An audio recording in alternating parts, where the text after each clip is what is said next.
Viewer discretion is advised. Every time he saw the small death lurking behind the shoulders of a man, he would sprinkle a drop towards him, and the first would flee, cursing and spitting. Hello everybody, I'm TheRubber. Today we bring you SCP Foundation KETER Class Object SCP-1440. SCP-1440, also known as the Old Man from Nowhere, is a man of unknown ethnicity and age. Though the subject's appearance is that of an octogenarian, it has not shown any signs of aging in the 50 years when its existence first came to the attention of the Foundation.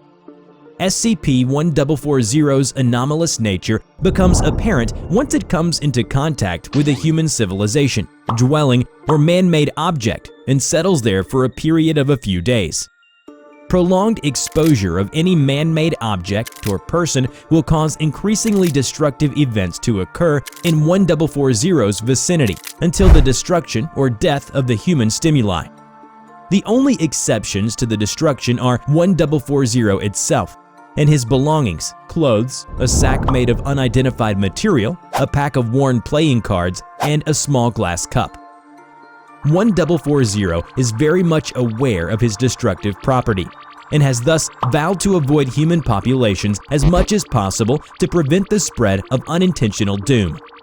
Besides, 1440 is not actively hostile and will not resist attempts to be contained, though all such attempts have failed. Additionally, such attempts have led to a considerable loss of personnel and resources due to the aforementioned anomalous properties. During the fourth attempt to contain 1440 in Area 142, personnel began complaining about severe headaches and nausea. Over the next 2 days, 3 of the 4 on-site water purification filters broke down. Area 142's hangar collapsed, which caused the deaths of multiple airmen, and a doctor suffered a complete collapse of both kidneys and both lungs simultaneously. Over the containment's door, 1440 said, "It would be best if you let me go, for your own good. The first brother is already here. The 3 brothers are all cruel, all vengeful, all capable of holding a grudge for a long time. They are the cause of my misfortune, and therefore the cause of yours. And now, the second brother joins the first. Time is running short. Release me, or I cannot vouch for your safety. It might already be too late.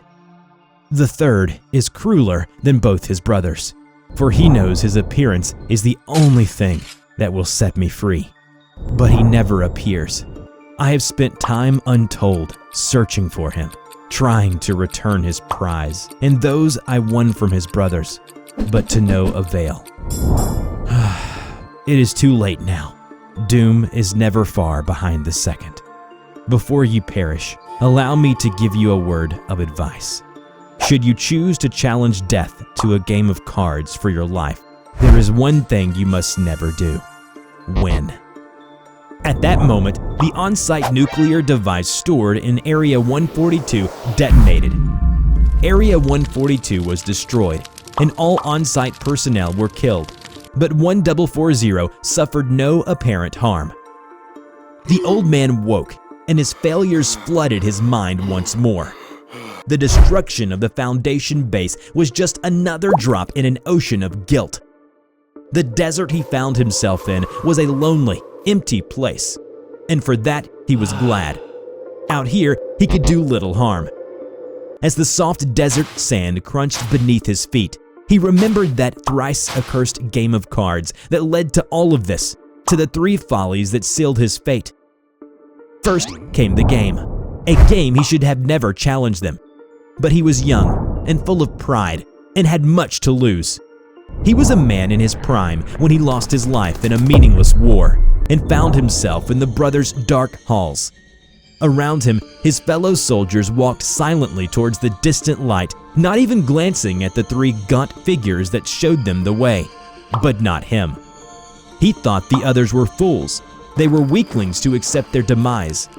Thus, in his vanity, he challenged his guides and refused to go forward until he was given the chance to fight. He got his chance, and he won. He won too much. second came his greed.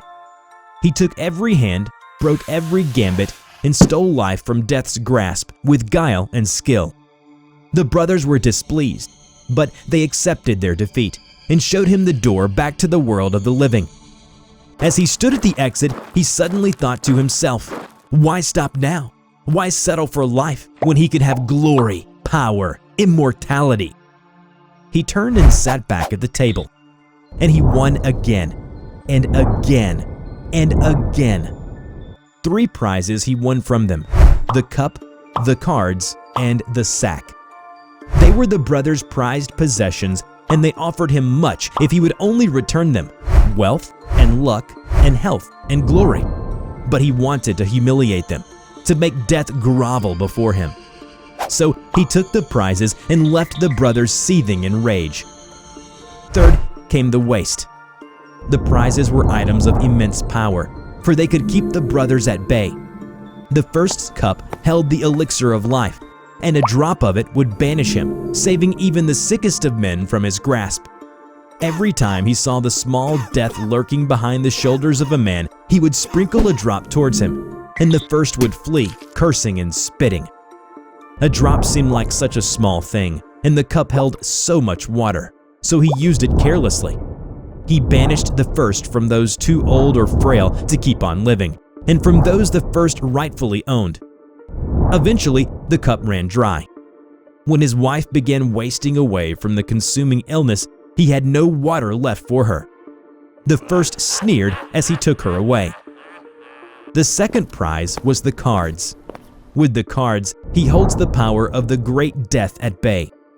When war was brewing, when man turned against his brother, he was there to challenge the second and turn the tides of fire and steel. But like the waters of life, the cards of fate were wasted. They became more worn with every passing use.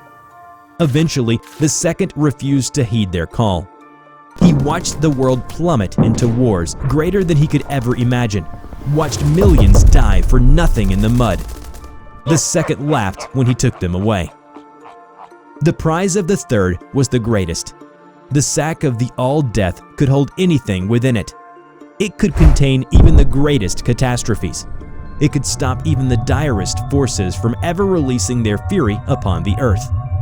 With the sack, he curbed the fury of storms, drowned fires that threatened to consume entire cities, and held creatures so unnatural and fell it was clear that their origin was not of this world. However, he used the sack as foolishly as he used the other items. The sack still held one last use, could hold one last being.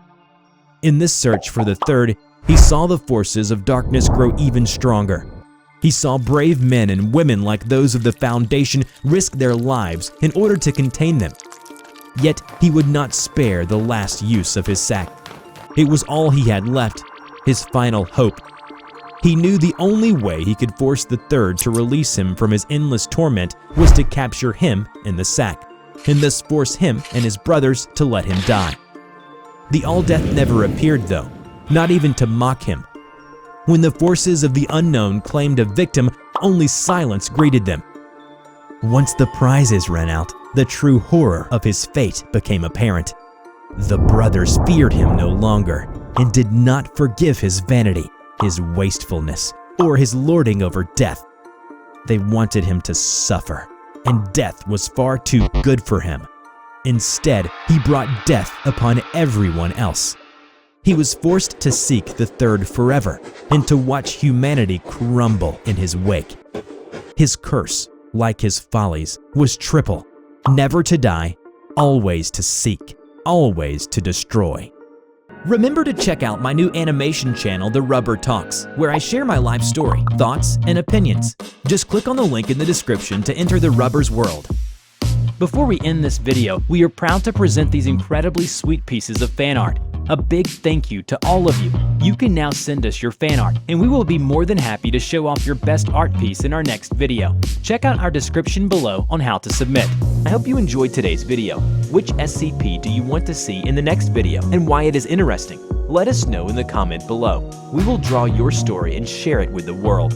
Don't forget to click like, subscribe to the channel, and hit the bell. Please share it to your friends if you like this video. Thank you so much for watching, and we will see you in the next video. Bye-bye!